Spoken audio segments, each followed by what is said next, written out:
الحمدللہ رب العالمین الصلاۃ والسلام علی رسولہ الکریم وعلی آلہ واصحابہ اجمعین اما بعد فاعوذ باللہ من الشیطان الرجیم بسم اللہ الرحمن الرحیم۔ شروع کرتی ہوں اللہ رب العالمین کے نام کے ساتھ جو بڑا مہربان اور رحم فرمانے والا ہے۔ محترم و معزز سامعین کرام، السلام علیکم ورحمۃ اللہ وبرکاتہ۔ آج میری تقریر کا عنوان ہے اسلام میں مخلوط سوسائٹی کا تصور۔ سلسلہ پردہ کے تعلق سے ہم بڑی تفصیلات کے ساتھ ہم نے دیکھا کہ پردے کے تعلق سے اللہ رب العالمین نے معاشرے کے اندر کیا احکامات رائج کیے ہیں، اور انہی کی بدولت عورت کو گھر میں مختص رہنے کی تاکید کی گئی ہے، تاکہ تمام برائیاں جو معاشرے میں بے حیائی اور فحشا کو جنم لیتی ہیں ان تمام کا خاتمہ ہو سکے۔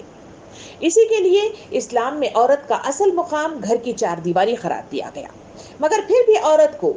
ضرورتوں کے لیے،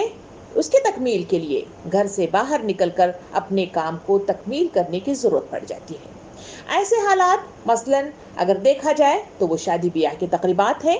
جو معاشرتی طور پر میرے اور آپ کے لیے ضروری قرار پاتے ہیں، اور کسی کی بیماری یا موت کا حادثہ ہو اس میں بھی خواتین کو باہر نکل کر کہیں ہاسپٹلوں کے چکر لگانے پڑتے ہیں، کہیں تعزیت کے لیے جانا پڑتا ہے، اور کہیں ایک دوسرے کی مدد کے لیے بھی انہیں ہمہ وقت تیار رہنا پڑتا ہے۔ اور باہر نکلنے کی جہاں تک بات آتی ہے وہ ہے نماز با جماعت کے لیے بھی نکلنے کی نبی کریم صلی اللہ علیہ وسلم سے صحابیات نے اجازت مانگی تھی، اور اسی مت کے حساب سے بھی اس وقت کے دور میں بھی نماز کے لیے بھی خواتین کو باہر نکلنے کی ضرورت پیش آتی ہے۔ اور اس کے علاوہ جو باہر نکلنے کی ضرورت پیش آتی ہے وہ ہے تعلیم کا میدان۔ تعلیم کے میدان کے لیے، کیونکہ علم وہ ذریعہ ہے جس کے ذریعے سے انسان ایجوکیٹڈ ہوتا ہے، تو اسی کی مد میں خواتین کو باہر نکلنا پڑتا ہے علم حاصل کرنے کے لیے، کیونکہ علم حاصل کرنے کے لیے خود نبی کریم صلی اللہ علیہ وسلم نے ارشاد فرمایا کہ تم چین بھی اگر جانا پڑے تو تمہیں جا کر علم حاصل کرنا چاہیے۔ اور پھر رہ گیا عیدگاہ کے موقع پر بھی عید کی نماز پڑھنے کے لیے خواتین کو باہر جانا پڑتا ہے۔ جنگ کے میدان میں اس وقت کے دور میں جایا کرتے تھے، آج اس وقت میدان جنگ نہیں ہے، مگر دوسری ضرورتوں کے لیے جہاں ایثار فی سبیل اللہ خدمت قلب کا مد آتا ہے وہاں باہر نکلنے کے لیے بھی خواتین کو باہر جانے کی ضرورت پیش آتی ہے، اور اپنی ضروریات کی تکمیل کے لیے بازار کے چکر بھی لگانے پڑتے ہیں جہاں انہیں اپنی ضرورتوں کی چیزوں کی خریداری کرنے کی ضرورت آتی ہے۔ یہ تمام وہ مراحل ہیں جس کے لیے خواتین کو گھر سے باہر جانے کی ضرورت پیش آتی ہے۔ تو اسی کے سلسلے میں صحابہ کرام نے نبی کریم صلی اللہ علیہ وسلم سے پوچھا تھا کہ اگر خواتین باہر جانے کی ان کو ضرورت پیش آ جائے تو کیا وہ خواتین گھر کے باہر جا سکتی ہیں؟ تو اس وقت نبی کریم صلی اللہ علیہ وسلم نے ارشاد فرمایا کہ اللہ نے تم کو اپنی ضروریات کے لیے نکلنے کی اجازت دے رکھی ہے، تم باہر نکل سکتے ہو۔ سامعین کرام، اللہ رب العالمین نے ہم کو یہ اجازت دی ہوئی ہے، جسی کے روح سے نبی کریم صلی اللہ علیہ وسلم نے ہمیں اس حدیث کریمہ کے ذریعے سے باہر نکلنے کی، یعنی اشد ضرورت جہاں پیش آئے، اپنی ضرورتوں کی تکمیل کے لیے خواتین کو باہر جانے کی ضرورت آ جائے تو ان تمام مراحل میں خواتین کو باہر جانے کی اجازت دی گئی ہے۔ اور جہاں عورت گھر سے باہر نکلتی ہے تو میں اور آپ دیکھتے ہیں کہ خواتین کے لیے گھر کے اندر میدان عمل رکھا گیا ہے، اور گھر کے باہر کا جو میدان ہے وہ مردوں کا ہے۔ جب عورت گھر سے باہر نکلتی ہے تو لازماً اس کا ٹکراؤ مرد کے ساتھ لازماً طور پر ہوتا ہے۔ دراصل عورت مرد کے لیے سب سے بڑا فتنہ ہے، اور یہ ایسا فتنہ ہے جو مرد کو سب سے زیادہ مرغوب اور محبوب ہے۔ اسی طرح مرد عورت کے لیے سب سے بڑا فتنہ ہے، اور ایسا فتنہ کہ عورت کی دل کی دھڑکنیں اس کی مطابق چلتی ہیں، اور وہ محبوب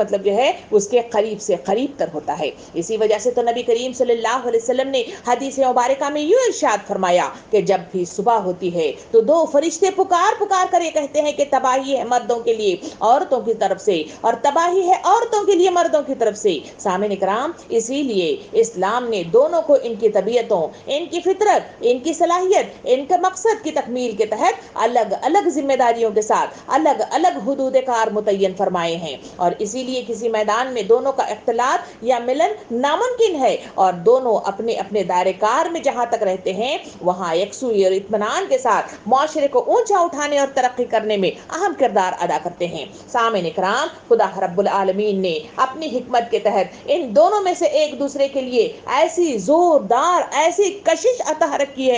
ہوئی ہے کہ دونوں ایک دوسرے پر مر مٹتے ہیں ان کی مثال تیل اور آگ کی مانند ہے کہ جس طرح تیل آگ کو کھا جاتی ہے اور جلا دیتی ہے اسی طرح یہ دونوں آپس میں ٹکرائیں تو ایک دوسرے کے لیے ان کے جذبات اتح گہرائیوں کے ساتھ ٹوٹ پڑتے ہیں اور یہ ممکن ہی نہیں ہے کہ دونوں ایک دوسرے کے قریب ہوں اور آگ نہ لگے اور پھر جذباتی ہیجان کی آگ تو ایسی تباہ کن ہوتی ہے کہ پوری کی پوری قوم اس میں جھلس کر تباہ و برباد ہو کر رہ جاتی ہے. سامعین کرام اسی کے لیے اسلامی تہذیب میں مخلوط سوسائٹی کا کوئی تصور رکھا ہی نہیں گیا ہے. اگر قرآن کے صفات کو الٹ کر دیکھا جائے تو وہاں سورہ حجرات کی آیت نمبر 11 اللہ رب العالمین یوں مخاطب ہو کے ارشاد فرماتا ہے اے لوگوں جو ایمان لائے ہو نہ مرد دوسرے مردوں کا مذاق اڑائیں ہو سکتا ہے وہ اس سے بہتر ہوں نہ عورتیں ایک دوسرے کا مذاق اڑائیں ہو سکتا ہے وہ اس سے بہتر ہوں. اس آیت میں باقاعدہ طور پر اسلامی تہذیب کا عکس واضح طور پر ظاہر کر دیا گیا ہے کہ مردوں اور عورتوں کا ذکر الگ الگ کرتے ہوئے یا مذاق نہ اڑانے کی تاکید کی گئی ہے. اس کا مطلب یہ بالکل نہیں ہے کہ مرد عورت کا مذاق اڑا سکتا ہے عورت مرد کا مذاق اڑا سکتی ہے بلکہ یہ باقاعدہ طور پر یہاں پہ بتایا گیا کہ مل جل کر بیٹھ کر دونوں جنس ایک دوسرے سے بے تکلف ہوں یہ تو گنجائش رکھی ہی نہیں گئی ہے. عورت عورت کا نہیں اڑا سکتی مرد مرد کا اڑا نہیں سکتا. ان دونوں کا اختلاط ایک جگہ ممکنات میں سے نہیں ہے کیونکہ اسلام سرے سے مخلوط سوسائٹی کا قائل ہی نہیں ہے. وہ ایک دوسرے سے تضحیک عموماً ایک دوسرے کا جو مذاق اڑایا جاتا ہے ایک دوسرے سے جو بے تکلف ہوا جاتا ہے وہ عموماً ایسی مجلسوں میں ہوتا ہے جہاں پہ بے تکلف مجلسیں روا رکھی جائیں اور اسلام میں گنجائش رکھی ہی نہیں گئی ہے کہ غیر محرم مرد اور عورتیں کسی مجلس میں جمع ہو کر آپس میں ہنسی مذاق کرتے ہوئے بیٹھیں. اسی لیے اس بات کو ایک مسلم معاشرے میں قابل ناقابل تصور اس کو سمجھا جاتا ہے اور ایک مجلس میں مرد کسی عورت کا مذاق اڑاتے ہوئے یا عورتیں کسی مرد کا مذاق اڑاتے ہوئے دیکھے جائیں یہ مخلوط سوسائٹی اسلام میں ممنوع قرار دی گئی ہے اور اس کی کوئی مطلب جو ہے تصور اسلامی تہذیب کے اندر رکھا ہی نہیں گیا ہے. سامعین کرام مردوں اور عورتوں کا اختلاط یا ملن 3 طریقوں کے ذریعے سے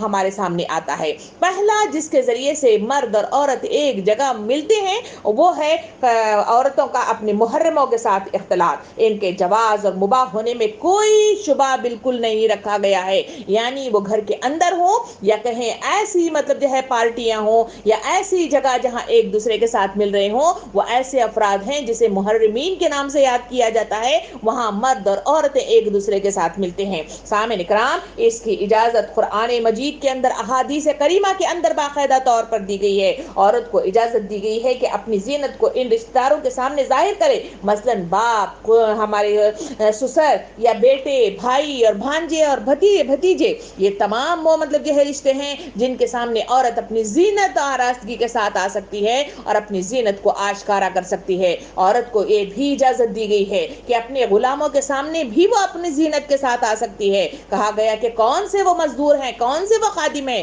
کا معلوم ہوا کہ فقہ اصطلاح کے مطابق مزدور اور ملازم وہ ہیں تابعدار مرد ہیں جو عورتوں کے ہمسر نہ ہوں نیز چالاک اور تیز قسم کے مرد بھی نہ ہوں بلکہ سیدھے سادے لوگ ہوں جو عورتوں کی طرف شہوانی میلان نہ رکھتے ہوں. یعنی شہوانی میلان نہ رکھنے کی 2 صورتیں ہوتی ہیں ایک ہے کہ وہ بوڑھے ہو گئے ہوں یا پھر مطلب جو ہے ناقص العقل ہوں یعنی ان کی عقل ہی اتنی نہیں ہو کہ جس کی بنا پر وہ کسی شہوت کے سلسلے میں ان کا غور و فکر اور تصور بھی وہ کیا کر سکے. سامعین کرام خواتین اپنے بچوں کے سامنے بھی اظہار زینت کر سکتی ہیں جو ابھی صنفی احساس سے نابلیغ ہیں اور یہ بھی پہلا اختلاط ہے جس کی اجازت اسلام میں عورت کو زیب و زینت کے ساتھ آشکارا ہوتے ہوئے ظاہر ہونے کی اجازت دی گئی ہے. دوسرا اختلاط جو عورتوں کا مردوں کے ساتھ معاشرے میں جنم لیتا ہے وہ ہے برے مقصد اور بری نیت سے خواتین کا غیر مردوں اور اجنبیوں کے ساتھ اختلاط ان کے حرام ہونے میں کوئی شبہ نہیں ہے. یہ وہ مرحلہ ہے جس میں طوائف آتی ہیں یہ وہ مرحلہ ہے جس میں کوٹھے مطلب جو ہے آراستہ کیے جاتے ہیں یہ وہ مرحلہ ہے جہاں شراب خانے جنم لیتے ہیں یہ وہ خانہ ہے جہاں مختلف طریقے سے خواتین رجنے اور رجانے والی کیفیت کے ساتھ اپنے آپ کو پیش کرتی ہیں. وہ تمام مطلب جو ہے وہ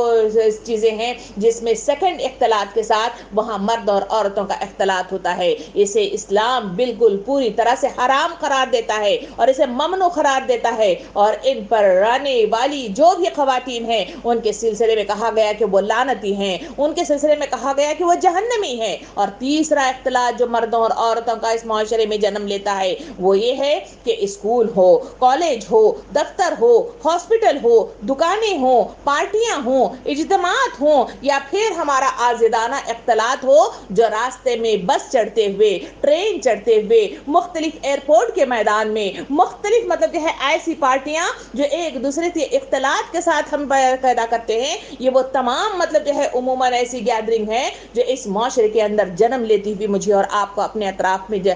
نظر آتی ہیں. سامعین کرام, اس کے تعلق سے عوام الناس کا یہ خیال ہے کہ یہ اختلاط عوام الناس کے درمیان کوئی فتنہ نہیں رکھتا اور اس کے ذریعے سے کوئی خرابی نہیں آتی, جبکہ حقیقتاً دیکھا جائے تو یہی وہ اختلاط ہے جس کی قرآن مجید جو ہے رکاوٹ پیدا کرتا ہے اور اس کے سلسلے میں انہیں روکتا ہے اور کہتا ہے کہ یہی وہ اختلاط ہے جس کی بنا پر خرابیاں وجود میں آتی ہیں, جس کی بنا پر فحاشیاں وجود میں آتے ہیں, جس کی بنا پر بے حیائیاں وجود میں آتی ہیں. اسی وجہ سے ایسی گیدرنگ کے سلسلے میں قرآن و احادیث مجھے اور آپ کو مطلب جو ہے روکتی ہوئی نظر آتی ہے. سامعین کرام, یہی وہ مقامات ہیں جہاں غلط کاریاں, بے حیائیاں, بے پردگیاں ہوتی ہیں, مگر لوگ اسے بالکل سمجھتے ہی نہیں ہیں اور اسے لائٹ لیتے ہوئے نظر آتے ہیں اور سمجھتے ہیں کہ یہ مطلب وہ مراحل ہے جہاں پہ کوئی مخلوط سوسائٹی کا مطلب جو ہے تصور بھی مطلب جو ہے اس مذاق میں اسے لینا نہیں چاہیے. یہ لوگوں کا تصور ہے. سامعین کرام, اللہ رب العالمین نے مردوں کو طاقتور بنایا ہے, عورتوں کی طرف مائل ہوتے ہوئے نظر مجھے اور آپ کو آتے ہیں,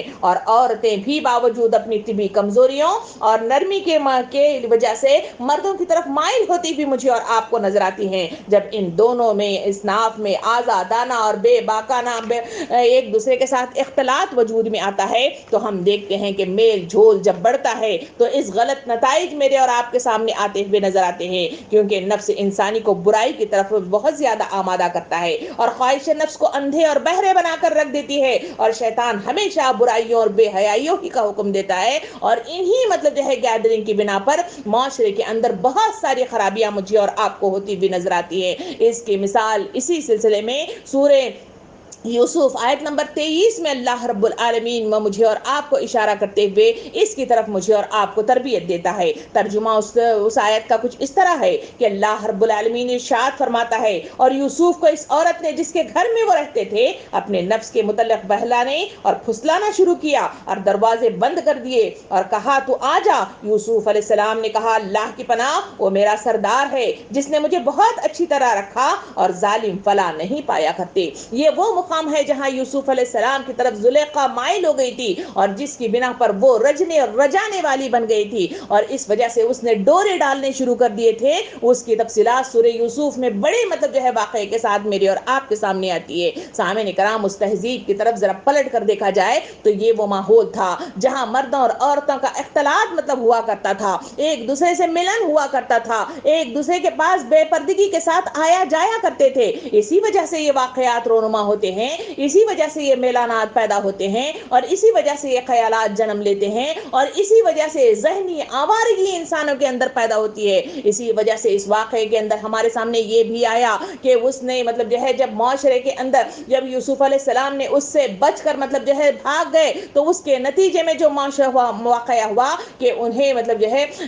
جیل میں ڈال دیا گیا. اسی مصداق سے پہلے مطلب جو ہے وہ دکھانا چاہتی تھی کہ میں مطلب جو ہے جو رج رہی ہوں اس کی وجہ کیا ہے. اس نے اس وقت کے امیر مطلب جو ہے تمام مطلب جو ہے عمرہ کے خواتین کو ایک جگہ جمع کیا تھا, سب کے سامنے چاقو اور سیب رکھا تھا اور رکھ کر مطلب جو ہے یوسف علیہ السلام کو وہاں سے گزارا تھا. جیسے ہی مطلب جو ہے وہاں سے گزرے ان کی خوبصورتی کو دیکھ کر حاشا للہ کہتے ہوئے سب نے مطلب جو ہے اپنے اپنے ہاتھ انگلیاں کاٹ لی تھی. اس کا تذکرہ سورہ یوسف میں مجھے اور آپ کو ملتا ہے. یہ تمام وہ مراحل ہیں جہاں اخلاط مطلب ہوتا ہے دونوں جنسوں کا, جہاں جہاں ان دونوں جنسوں میں آپس میں اختلاط ہوتا ہے وہاں اس طرح کی آوارگی وجود میں آتی ہے، اس طرح کی بے باکی وجود میں آتی ہے، اس طرح کی فحاشی وجود میں آتی ہے، اس طرح کی عشق بازیاں وجود میں آتی ہیں، اور اسی کی بنا پر مطلب جو ہے معاشرہ خرابیوں کا انبار بن کر میرے اور آپ کے سامنے کھڑا ہو جاتا ہے۔ سامعین کرام، اسی کے لیے احادیث کریمہ میں یوں آتا ہے کہ آنکھوں کا زنا دیکھنا ہے،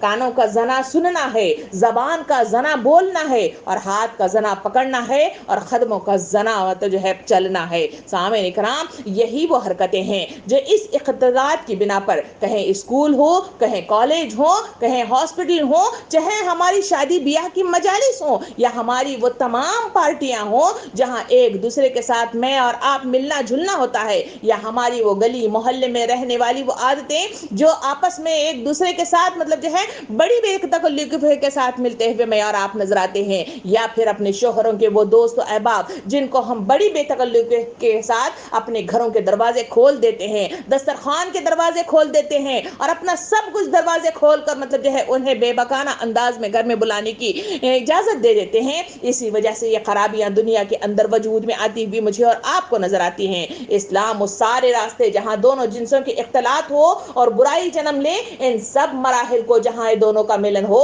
وہاں ان سب کو روکتا ہے اور اس پر حد بندیاں ڈالتا ہے، اور حدود الہی کے ساتھ وہاں قوانین الہی کو نافذ کرتا ہے۔ سامعین کرام، آئیے ہم اس مطلب جو ہے قوانین الہی کی طرف چلیں جہاں اجازتاً مطلب جو ہے اللہ رب العالمین کے رسول صلی اللہ علیہ وسلم نے اجازت دی، یا اللہ رب العالمین نے اجازت دی ہے، تو ایسے تمام مراحل میں گھر سے باہر اگر خاتون نکلے تو ایسی صورت میں اس کے لیے کیا حدود مقرر کیے ہیں جس کی بنا پر اس کی پاسداری کرنا ہر خاتون پر فرض اولین قرار دیا گیا ہے۔ سب سے پہلے کیا اگر دیکھا جائے تو وہاں خواتین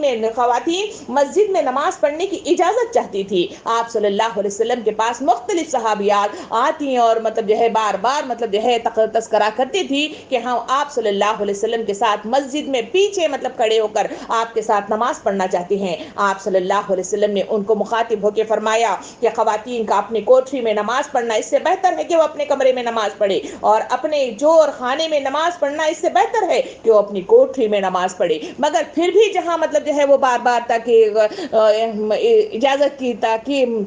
اجازت چاہتی تھی، ایسے وقات میں نبی کریم صلی اللہ علیہ وسلم نے انہیں اجازت تو ضرور دی تھی، مگر اجازت دیتے ہوئے لازمی طور پر کچھ حدود متعین کر دیے تھے، اور وہ حدود سب سے پہلا یہ تھا کہ جب مسجد آئیں تو خوشبو لگا کر بالکل نہیں آئیں گے، اور دوسرا یہ کہ مسجد میں نماز سے فارغ ہو کر آپ صلی اللہ علیہ وسلم اور صحابہ کرام وہاں پہ رک جایا کرتے تھے، اور حکم دیتے تھے کہ تمام خواتین مطلب جو ہے مسجد سے باہر نکل جائیں۔ جب وہ سب باہر نکل جاتے تو تمام کے تمام مرد مطلب جو ہے اس کے بعد نکلا کرتے تھے۔ اس کے سلسلے میں ہمارے سامنے آتا ہے حضرت عائشہ رضی اللہ عنہ سے روایت ہے کہ نبی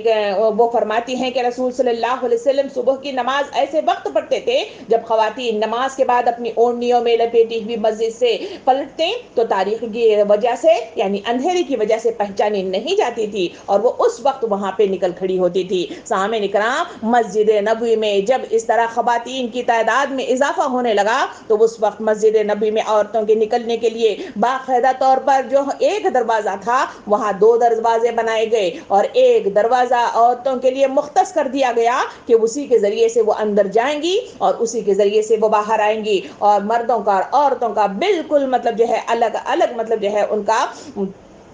راستہ بنا دیا گیا۔ سامعین کرام، مسجد میں عورتوں کی صفیں مردوں سے پیچھے رکھی گئی، اور ان کو بتایا گیا کہ نبی کریم صلی اللہ علیہ وسلم نے ارشاد فرمایا کہ عورتوں کی بدترین صف وہ ہے جو مردوں کے قریب ہے، اور مردوں کی بدترین صف وہ ہے جو عورتوں کے قریب ہے۔ اس سلسلے میں کئی واقعات سیرت کی کتابوں میں مجھے اور آپ کو اس طرح ملتے ہیں۔ کہا جاتا ہے کہ ایک بار نبی کریم صلی اللہ علیہ وسلم نے اپنی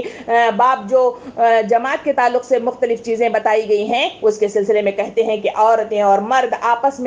میں قریب کھڑے ہو کر نماز نہیں پڑھیں گے، خواہ وہ شوہر و بیوی ہو یا ماں اور بیٹا ہی کیوں نہ ہو۔ حضرت انس رضی اللہ عنہ بیان کرتے ہیں کہ میری نانی ملکہ نے رضی اللہ عنہ نے حضور کریم صلی اللہ علیہ وسلم کی دعوت کی۔ کھانے کے بعد آپ صلی اللہ علیہ وسلم نماز کے لیے اٹھے، میں اور یتیم، یہ غالباً حضرت انس رضی اللہ عنہ کے بھائی کا نام قرار دیا گیا ہے، کہ حضور صلی اللہ علیہ وسلم کے پیچھے کھڑے ہو گئے، اور حضرت حضرت ملکہ رضی اللہ عنہا ہمارے پیچھے کھڑی ہو گئی۔ ایک دوسری روایت میں یہ بھی آتا ہے کہ حضرت انس رضی اللہ عنہ یہ بھی روایت کرتے ہیں کہ حضور کریم صلی اللہ علیہ وسلم ہمارے گھر میں نماز پڑھنے لگے اور میں اور یتیم کے آپ صلی اللہ علیہ وسلم کے پیچھے کھڑے ہو گئے اور میرے پیچھے ام سلیم مطلب جو ہے کھڑی ہو گئی۔ یعنی آپس میں ایک دوسرے کے پاس کھڑے ہونا، حتیٰ کہ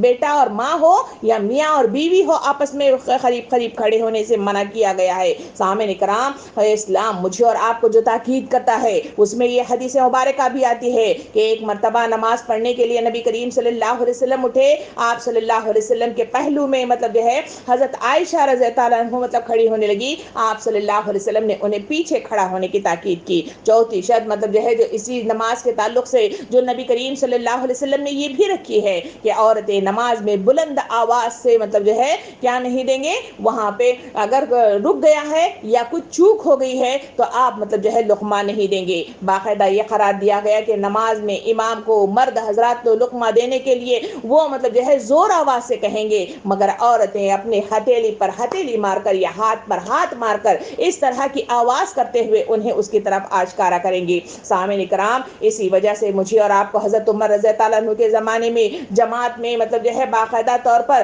جب خلط ملط ہونے لگی تو آپ علیہ السلام یعنی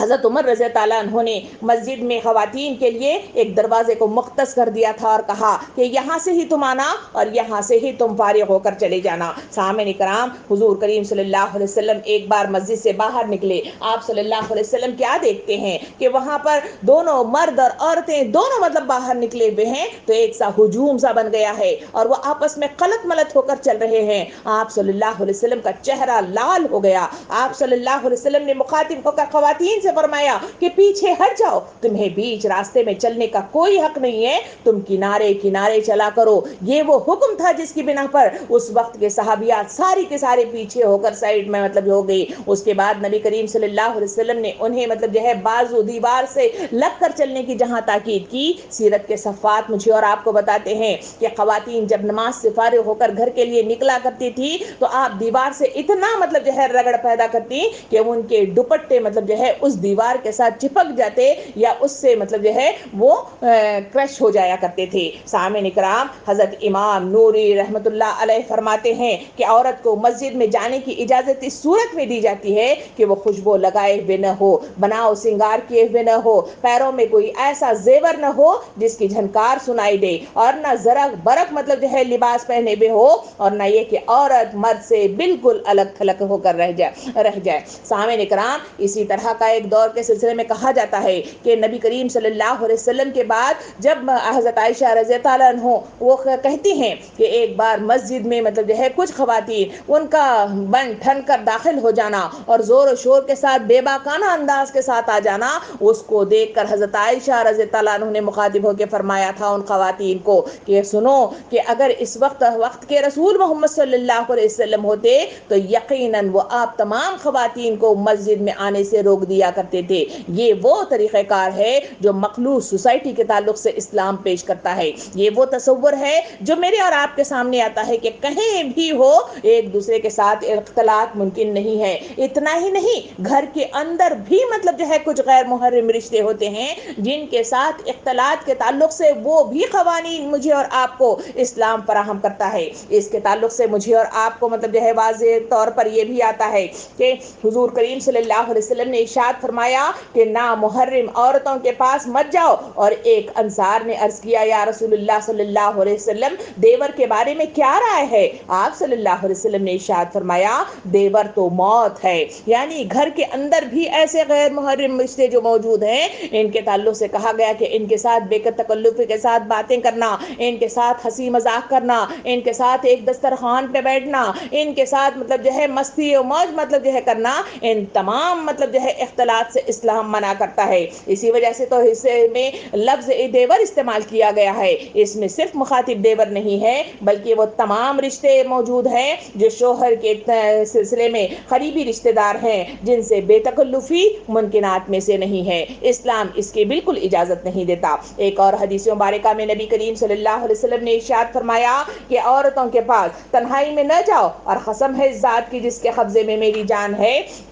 جب بھی کوئی مرد کسی عورت کے پاس تنہائی میں جاتا ہے تو شیطان دونوں کے درمیان گھس جاتا ہے، اور ظاہر ہے کہ شیطان جہاں گھس جائے اپنا فریضہ ہی انجام دے گا، نہ کہ مخلوق کی خدمت کرے گا۔ یعنی یہ حدیث مبارکہ مجھے واضح طور پہ بتاتی ہیں کہ جہاں کہیں جس مرحلے میں بھی اگر مرد اور عورت ایک ساتھ جمع ہو جائیں، وہ تمام مراحل انسانوں کو تباہی و بربادی اور بے باکی اور بے حیائی کی طرف رجوع کر دیتے ہیں۔ اسی وجہ سے تو دوسری اور حدیث مبارکہ میں یوں بھی ارشاد فرمایا گیا کہ ایسی عورتوں کے پاس نہ جاؤ جن کے محرم ان کے ساتھ نہ ہو، کیونکہ شیطان آدمی کے اندر خون کی طرح گردش کرتا ہوا نظر آتا ہے۔ یہاں تک کہ حج کے سلسلے میں بھی کہا گیا کہ حج کے لیے جب جہاں جاتے تو حج کے لیے ان کو تاکید کر دی گئی تھی کہ آپ حضرات مطلب جو ہے وہاں جہاں غلط ملت مطلب ہو کر جہاں لوگ ہوں تو وہاں سے وہ ہٹ کر مطلب جو ہے اپنا طواف کیا کرے۔ اس وقت اتنی کثیر تعداد میں مطلب جو ہے لوگ حج کے لیے نہیں جایا کرتے تھے،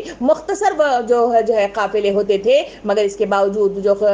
تفسیر مجھے اور آپ کو سیرت کی کتابوں سے ملتی ہے وہ یہ ہے کہ حضرت عائشہ رضی اللہ عنہا کے تعلق سے آتا ہے کہ وہ ایک کونے میں مطلب جو ہے بیٹھی ہوئی وہاں سے طواف کر رہی ہوتی تھی اور وہ بالکل الگ تھلگ تھی۔ اور پھر مطلب جو ہے دوسرے صحابیات کے سلسلے میں آیا کہ وہ منی اور مزدلفہ کو رات ہی کے اوقات میں خواتین اور بچوں کو بھیج دیا کرتے تھے تاکہ وہاں وہ رات کے اندھیرے میں ہی سارے کام مکمل کر کے صبح وہ فارغ ہو کے آئیں تاکہ ان کے درمیان پھر یہ مردوں کے ساتھ اختلاط نہ ہونے پائے۔ یہ وہ پابندیاں ہیں، یہ وہ حدود ہیں جس کے ذریعے سے اسلام مجھے اور آپ کو وہ تعلیم دیتا ہے کہ دونوں کا اختلاط ممکنات میں سے نہیں ہے۔ ان سب کی مطلب جو ہے اس کو بالکل جدا کر کے رکھ دیا گیا ہے۔ ان تمام اسلامی تعلیمات کو سامنے رکھتے ہوئے آئیے اس پنے کو پلٹیں جو آج کا موجودہ دور ہے۔ اس موجودہ دور کے اندر ذرا سا غور و فکر کر کے اپنے اطراف کے مراحل کی طرف، اپنے تمام سوسائٹی کی طرف نظر ثانی کر کے دیکھیں، اپنے گھروں کی طرف نظر ثانی کر کے دیکھیں تو جہاں سب سے پہلی چیز نظر آتی ہے وہ ہے شادی بیاہ کے تقریبات۔ ان تقریبات کو لے کر دیکھیں جہاں مطلب جو ہے مجھے اور آپ کو خواتین سج دھج کر آتی ہوئی نظر آتی ہیں، زمانے جاہلیت ہی کی طرح مطلب جو ہے جس طرح وہ آتی تھی جس کا تذکرہ حدیث کریمہ میں آتا ہے بالکل اسی طرح وہ وہاں آتی ہوئی نظر آتی ہیں، اور اسی طرح اختلاط وہاں مرد اور عورتوں کا بالکل مطلب جو ہے بے باکانہ اور فری انداز میں مطلب جو ہے مجھے اور آپ کو ان شادیوں میں ملتا ہے، جہاں کوئی مطلب جو ہے روک ٹوک نہیں ہے، جہاں کوئی بندش نہیں ہے اور کہاں کوئی مطلب جو ہے الگ الگ کوئی مراحل نہیں ہے، بلکہ ایک ساتھ بیٹھے ہوئے کھاتے ہوئے باتیں کرتے ہوئے مذاق مستیاں کرتے ہوئے مجھے اور آپ کو نظر آتے ہیں۔ اور خواتین بالعموم بھڑکیلے لباس، چست لباس، اریاں لباس، چمکیلے اور گہلے زیور اور لپسٹک، پاؤڈر اور مطلب جو ہے مسکارا اور جو ہے مست مطلب جو ہے پاؤڈرز کے ساتھ مختلف قسم کے فیشن پرستی کے ساتھ وہ اس مطلب جو ہے محفلوں میں گھومتی ہوئی اور لچکتی ہوئی اور مطلب جو ہے مٹکتی ہوئی مجھے اور آپ کو ان محفلوں میں نظر آتی ہیں۔ اور انہی محفلوں میں ذرا غور کر کے دیکھا جائے تو ان میں کہیں مختلف طریقے سے دولہا والوں کے کچھ لوگ اور دلہن والوں کے کچھ لوگ آپس میں اختلاط کرتے ہیں، اس میں نوجوان لڑکیاں آپس میں ملتے ہوئے نظر آتے ہیں، کہیں مختلف رسومات ہیں، کہیں انگوٹھی پہنانے کی رسم، کہیں مطلب جو ہے مہندی والی رسم، کہیں ہلدی والی رسم، کہیں مطلب جو ہے انگوٹھی ڈھونڈنے والی رسم، کہیں مختلف رسموں کی مطلب جو ہے انبار لگی ہوئی ہے۔ ان تمام کے ساتھ آپس میں ایک دوسرے کے ساتھ اختلاط ہوتا ہوا مجھے اور آپ کو نظر آتا ہے، اور ہم بڑے بیٹھے ہوئے تمام مطلب جو ہے ان کاموں کو بڑی آسانی سے ان کو کرنے دیتے ہیں اور ان پر مطلب جو ہے ہم تماشا بنتے ہیں اور تماشوں پر تھالیاں بجاتے ہیں اور خوش ہوتے ہیں، اور یہ تمام کام مجھے اور آپ کو ہوتے ہوئے نظر آتے ہیں۔ اسی کی طرف تھوڑا سا مطلب جو ہے نظر ثانی کرتے ہوئے دیکھیں جہاں کھانے کا مطلب جو ہے جہاں ٹیبل سجتا ہے اس ٹیبل پر جو سرو کرنے والے جو لوگ ہوتے ہیں وہ مرد حضرات ہوتے ہیں، اور وہاں وہی مطلب جو ہے سارے کام کرتے ہوئے نظر آتے ہیں۔ اتنا ہی نہیں ہے بلکہ ان تمام سے ہٹ کر مطلب جو ہے ذرا دیکھا جائے تو ان شادیوں میں کہیں کونے کھدروں میں بیٹھے ہوئے مطلب جو ہے ایسے لوگ آپس میں بیٹھے ہوئے باتیں کرتے ہوئے نظر آتے ہیں، عشق بازیاں ہوتی ہوئی نظر آتی ہیں۔ ویسے جگہ ہی لڑکے لڑکیوں کو پسند کرتے ہیں اور اسی کی بنا پر لڑکے لڑکیوں کو دیکھتے ہیں، اور اسی کی بنا پر وہاں پہ شادیوں کی تاریخیں بھی طے ہوتی ہوئی مجھے اور آپ کو نظر آتی ہیں. اور ایسے مقامات پر ہی مائیں مطلب جو ہے اپنی بچیوں کو سجا کر سنوار کر وہاں پر ان محفلوں میں جاتے ہیں تاکہ ان کے رشتے ہو جائیں. اتنا ہی نہیں, گھر کے حالات کی طرف دیکھیں جہاں مخلوط سوسائٹی نے, مغربی تہذیب نے اتنی یلغار ہماری کر دی ہے کہ اس نے ہمیں اتنا غلام بنا دیا ہے کہ ہماری ذہنی سطح اسلامی تہذیبات سے بالکل عاری ہو کر رہ گئی ہے. اسی کی بنا پر میرے اور آپ کے گھروں کے یہ حالات ہیں کہ گھر کے اندر جیسے ہی مطلب جو ہے کوئی داخل ہو رہا ہے, پہلے مطلب جو ہے نبی کریم صلی اللہ علیہ وسلم جب آیات حجاب نازل ہوئی تو زنانہ خانہ اور مردانہ خانہ بالکل الگ ہوتا تھا, اور وہاں ان کے پردے لگے ہوتے تھے, ان کی آواز تک نہیں جاتی تھی, اور وہ آواز تک مطلب نہ خوشبو اور نہ آواز وہاں پہ پہنچ پاتی تھی. مگر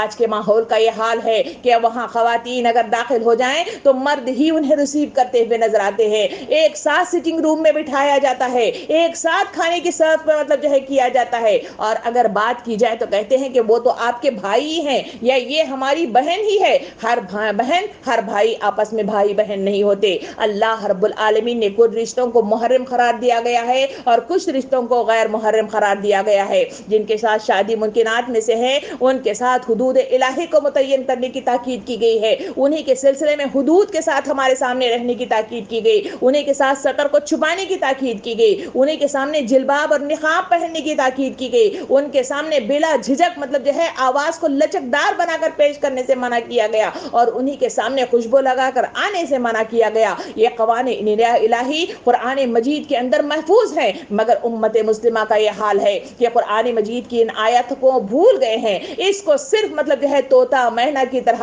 اس کو مطلب جو ہے ہجے باعث پڑھنے کے لیے تو اپنی ساری محنت لگا دیں گے, مگر اس کے معنی مطالب کے لحاظ سے اس کو بالکل پڑھنے کے لیے تیار نہیں ہوتے, نہ معلومات حاصل کرنے کے لیے تیار ہوتے ہیں, جس کی بنا پر معاشرے کے اندر بے حیائی اور بے پردگی کا ننگا ناچ ہوتا ہوا نظر آتا ہے, جس کی بنا پر آبرو ذریعہ مطلب ہوتی ہوئی نظر آتی ہے, جس کی بنا پر لڑکے لڑکیوں کو بھگا کر لے کے جاتے ہوئے نظر آتے ہیں, جس کی بنا پر ایک دوسرے کو غلط نظروں کے ساتھ جہاں غض بصر کا حکم ہے وہ سارے مطلب جو ہے ختم ہو جاتے ہیں, اور کہیں مطلب جو ہے اپنی پڑوسی خاتون کے ساتھ عشق بازی ہو رہی ہے, کہیں اپنے بھابھی ہی کے ساتھ مطلب جو ہے عشق بازیاں ہو رہی ہیں, غلط قسم کی ایسی باتیں معاشرے کے اندر چلتی پھرتی ہوئی نظر آتی ہیں. یا کبھی میں نے اور آپ نے اپنے دل کے صدق کے ساتھ ہم نے غور فکر کر کے دیکھا کہ یہ تمام وہ کون سے وجوہات ہیں, یہ کون سی مطلب جو ہے وہ پگڈنڈیاں ہیں جس پر چل کر میں اور آپ تباہی کے دہانے پر پہنچ رہی ہیں. سامعین کرام, اتنا ہی نہیں بلکہ مغربی تہذیب کی الغار نے جہاں انگریزوں نے مطلب جو ہے ہندوستان میں قدم رکھا, وہاں باقاعدہ طور پر انگریزی تہذیب کو انہوں نے ذہنوں ہی میں نہیں بلکہ معاشرے کے اندر چلتا پھرتا کر یہاں سے رخصت ہو گئے. آج بھی ہم ذہنی اعتبار سے, بدنی اعتبار سے سب کچھ مطلب ان کے غلام بن کر رہ گئے ہیں. اسی وجہ سے ہماری تعلیم گاہوں کی طرف نظر اٹھا کر دیکھا جائے, ہماری تعلیم گاہوں کا یہ حال ہے کہ وہاں پہ مخلوط سوسائٹی ہی کے ساتھ مطلب جو ہے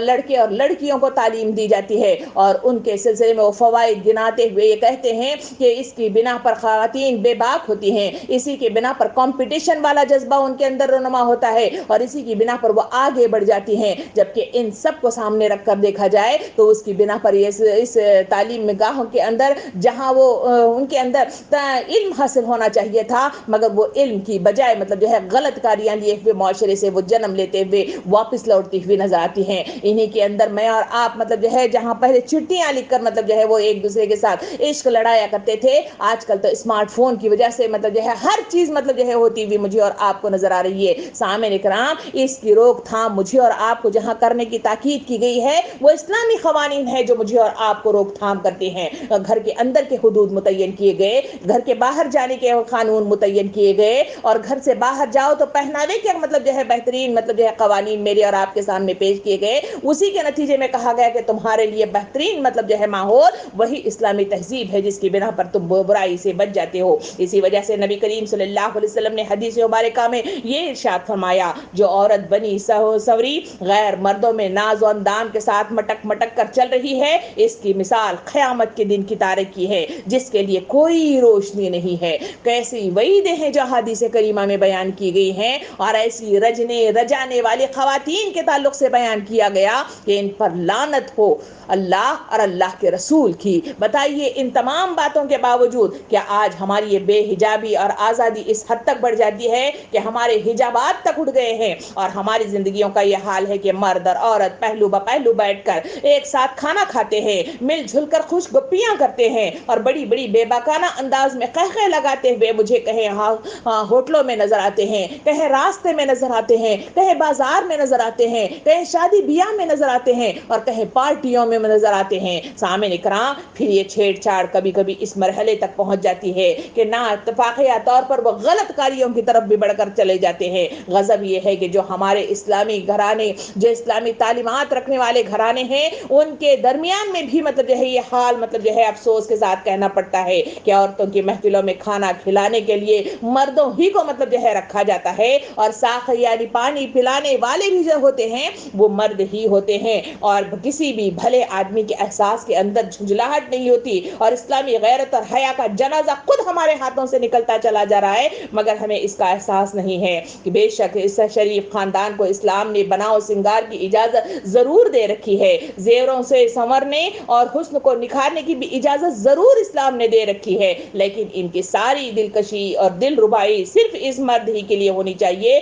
جس کو اللہ رب العالمین کے نام کی برکت کے ساتھ اس نے اپنی زندگی کا ساتھی منتخب کیا ہے اور منتخب کیا ہے جس کو خوش رکھنے پر نبی کریم صلی اللہ علیہ وسلم نے جنت کی خوشبو پانے والی خواتین میں مطلب جو ہے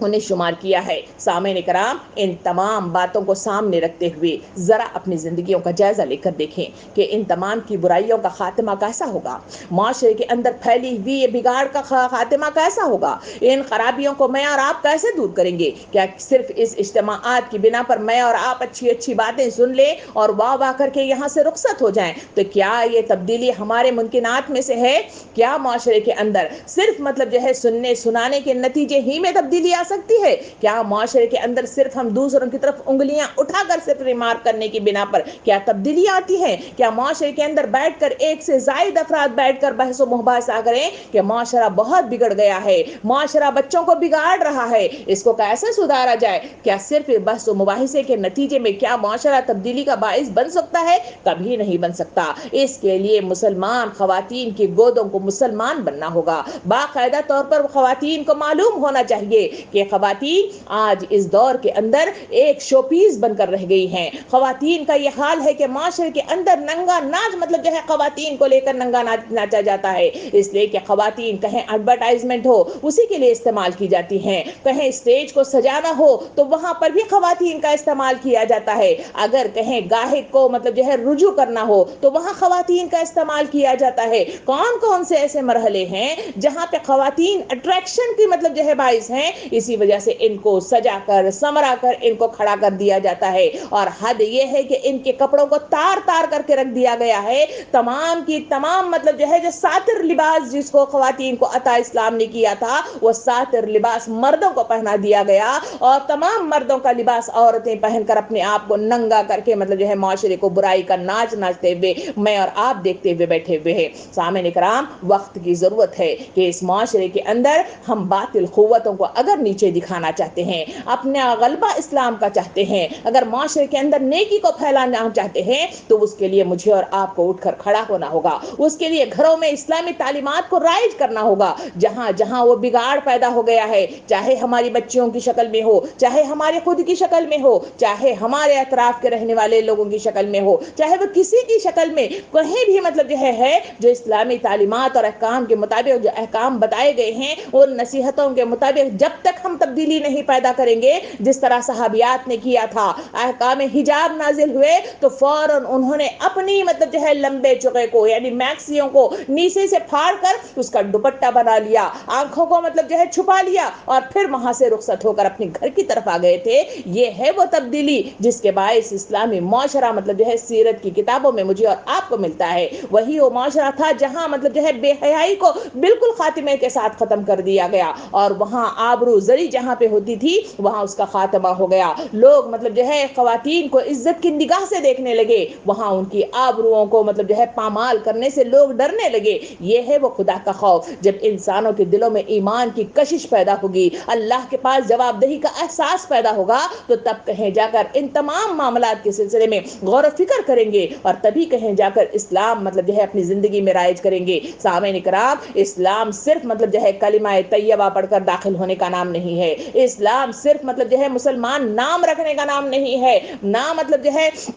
انسانوں کے صرف مسلمان ہونا اس کی وہ موت ہے کہ جس کی بنا پر اسے اسلامی طریقے سے دفن کیا جائے. مسلمان کا مطلب ہے تابعداری اختیار کرنا, اللہ کے احکامات کو زندگی کے ہر شعبے میں نافذ کرنا. مگر المیاں آج کے دور کا یہ ہے کہ مسلمان صرف اس حد تک سمجھے ہیں کہ نماز, روزہ اور زکوٰۃ اور حج جو فرائض کی حد ہیں اس کو ہم نے صرف اسلام سمجھا ہے, اور بقیہ زندگی کے ہر شعبے کو ہم نے شیطان کے حوالے کر دیا ہے, اور شیطان کے حد گنڈے اختیار کرتے ہوئے ہم ان کے ساتھی اور ساجی اور اس کے ہمسر بن کر کھڑے ہو گئے ہیں. اسی وجہ سے معاشرے کے اندر ہماری زندگی کے ایک ایک شعبے کو لے کر دیکھیے, اس وقت ہم جس شعبے کو لے کر دیکھ رہے ہیں وہ حیا کا مطلب جو ہے شعبہ, اس حیا کے مطلب جو ہے شعبے کو ہم نے توڑا ہے تو اسی کی بنا پر بے حیائی وجود میں آئی ہے, گندگی وجود میں آئی ہے. چاہے وہ زنا آنکھوں کے ذریعے سے ہو, چاہے وہ زبان کے ذریعے سے ہو, چاہے وہ ذہنیت کے ذریعے سے ہو, یا پھر مطلب جو ہے ہماری بدری لیول پہ ہو, بہرحال یہ تمام کی مطلب جو ہے کارستانی میں حصے دار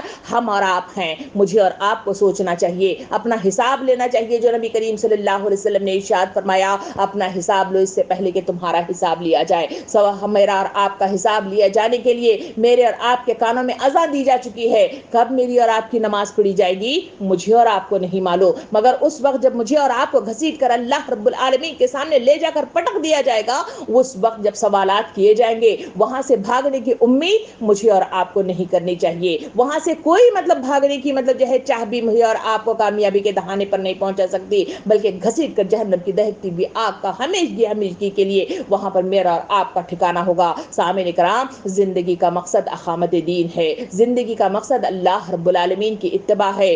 زندگی کا مقصد تابع اللہ ہے, اور زندگی کا مقصد جنت کا حصول ہے. اس مقصدوں کو چھوڑ کر زندگی کے ان چکا چوند کر دینے والی شیطانی حربوں میں استعمال ہوتے ہوئے اگر ہم نے غلط کاریاں اختیار کی تو یقین جانیے کہ سوسائٹی کے خراب ہونے کی بنا پر معاشرے پہ تعمیر ہونے والی ساری عمارتیں ڈھہ جائیں گی اور ختم ہو جائیں گی, اور ساری کی ساری فنا و برباد ہو جائیں گی. ضرورت اس بات کی ہے کہ اٹھ کھڑے ہوں اور اپنی بیداری کے ساتھ کھڑے ہو کر ہم وہ کام کر کے دکھائیں کہ معاشرے کے اندر چلتا پھرتا میرا اور آپ کا مطلب جو ہے ایسا اخلاقی مطلب جو ہے کلچر جنم لے اور اخلاقی کردار وجود میں آئے جس کی بنا پر کوئی باطل قوت مجھے اور آپ کو ہاتھ اٹھا کر انگلی اٹھا کر کہنے کے لیے تیار نہ ہو. باطل قوتیں ہندوستان کے اندر پردے کے نام پر مختلف طریقے پہ انگلیاں اٹھا رہی ہیں, مگر افسوس صد افسوس مجھے اور آپ کو کرنا چاہیے. ہماری وہ بقیہ امت جو سو رہی ہے اور ان کا یہ حال ہے کہ نہ ان کے اوپر برقع موجود ہے, نہ ان کے پاس نقاب موجود ہے, نہ ان کے پاس مخلوط سوسائٹی کا جو تصور اسلام پیش نہیں کرتا اس سے روک تھام ہے, اور نہ لباس کا وہ سلیقہ موجود ہے. وہ مطلب جو ہے بنداس مطلب جو ہے آگے مطلب جو ہے ایسے کام کرتے ہوئے نظر آ رہے ہیں, اور اس کی بنا پر باقاعدہ طور پر دوسرے جو لوگ ہیں جو انگلیاں اٹھا رہے ہیں تو ان کے ساتھ کھڑے ہو جاتے ہیں. تو کیا میری اور آپ کی ساکھ قائم رہے گی؟ کیا میری اور آپ کی بات مانی جائے گی؟ کیا اس کی بنا پر معاشرے کے اندر یہ باطل قوتوں کا جو ناچ ناچا جا رہا ہے, جو زیادتیاں ہو رہی ہے, اس کا خاتمہ ہو سکتا ہے؟ نہیں. اس وقت کے لیے مجھے اور آپ کو اتحاد کی ضرورت ہے, اس کے لیے اتفاق کی ضرورت ہے, اس کے لیے اپنے کردار کو بنانے کی ضرورت ہے, اس کے لیے اٹھ کھڑے ہونے کی ضرورت ہے, اس کے لیے اپنی نظر ثانی کی ضرورت ہے کہ جہاں جہاں خرابی ہے اس کا خاتمہ کریں گے تو یقین جانیے کہ یہ امت مسلمہ ضرور مطلب جو ہے بگاڑ کی بجائے سجاؤ کی طرف آئے گی, بگاڑ کی بجائے صحیح راستے کی طرف آئے گی, صراط مستقیم پر چلے گی, اور اللہ رب العالمین کے بتائے ہوئے راستے کی طرف بآسانی چل سکے گی, اور اسلامی معاشرہ وجود میں آئے گا. اللہ رب العالمین سے دعا ہے کہ مجھے اور آپ کو کہنے سننے سے زیادہ عمل کرنے کی توفیق عطا فرمائے, مجھے اور آپ کو زندگی کے ہر شعبے میں نظر ثانی کرنے والی عقل عطا فرمائے, شعور عطا فرمائے, احساس عطا فرمائے, اور جہاں کہیں غلطیاں ہو رہی ہیں اس کا احساس شرمندگی کے ساتھ قبول کرنے والے مجھے اور آپ کو بنائے, اور صحیح معنوں میں اپنی زندگی میں تبدیلی پیدا کرنے والے جذبات بھی موجزن کرے. ربنا آتنا فی الدنیا حسنہ وفی الآخرۃ حسنۃ وقنا عذاب النار, وآخر دعوانا ان الحمد للہ رب العالمین.